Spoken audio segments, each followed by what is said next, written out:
Edu at Beyonce natuloy din ang monthsary date para sumaya ang bagong kasal.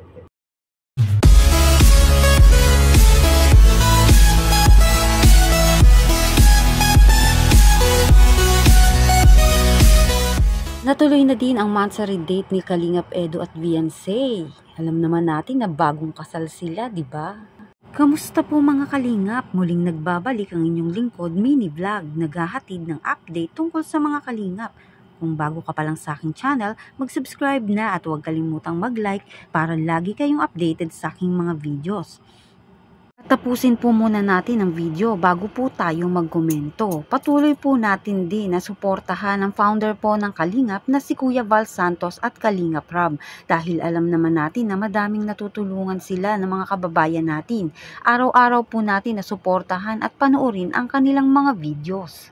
Natuloy din ang monthsary date nga po ni Edu at Beyonce. Matatandaan po natin na dapat nakaraan pa dapat ang monthsary ng EDC. Ngunit di nga po yun natuloy dahil nga po sa nagkaroon nga po ng photoshoot ang EDC. Yun nga po yung mga nakagown nga po sila na akala mo ay ikakasal na. At ginawa nga pong ambassador si Kalingap Edu at Beyonce ng isang high-class clothing brand. At sila nga po ay ginawang model nito at maaari silang makagamit ng iba't ibang gown na once na kailanganin nila ay pwede po silang makagamit doon ng free. Masaya nga pong pinagdiwang ni Edu at Beyonce ang kanilang monthsary kahit na ito ay napakasimple lang. Di nga po nila kasama doon sila Kalingap Rob dahil inaasikaso nga po ang pabahay dito nga po kay Beyonce. Panoorin po natin ang kaganapan sa date monthsary nila Kalingap Edu at Beyonce.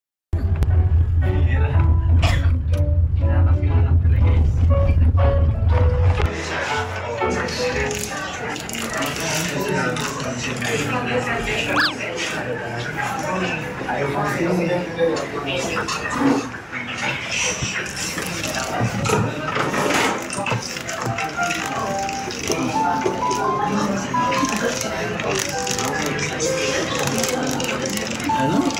Dito na rin yun. Yan.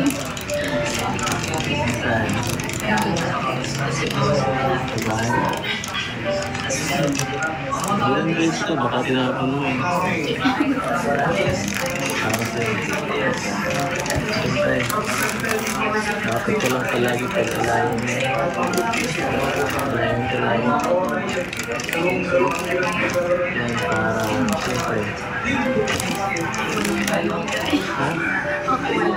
Ano lang yun? Siyempre, para sa siyempre, para sa'yo. Ang ating deserve mo naman yung mga regular kasi kahit supportive ka kahit na appreciate yun kaya yun lang, simple lang yun langanin mo kayo kaya ako hindi ko kasi kaya eh wala ko siyang kumanin mo kayo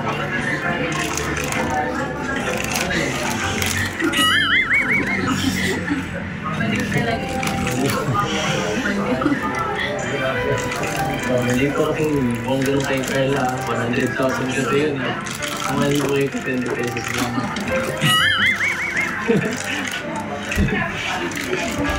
pero naman gano'n sa puso yun kaya walang katumbas yun tulog yung pera ko please tulog yung pera pinapatawa lang kita. Hindi ko yan. Marami ko yan kasi. Marami ko yan kasi. Hindi ko bigyan ka naman. Hindi ko yan.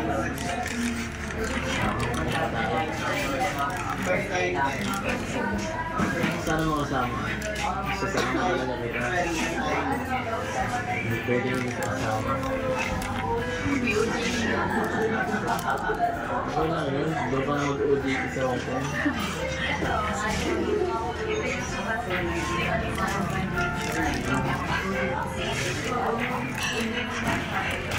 Kaya sakali nyo pa lang mag-OJT.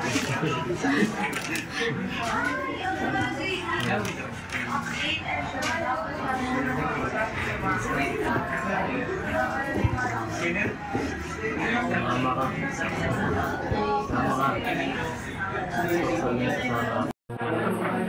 Ano naman sumaya ang ating ang bagong kasal. Ay, nako.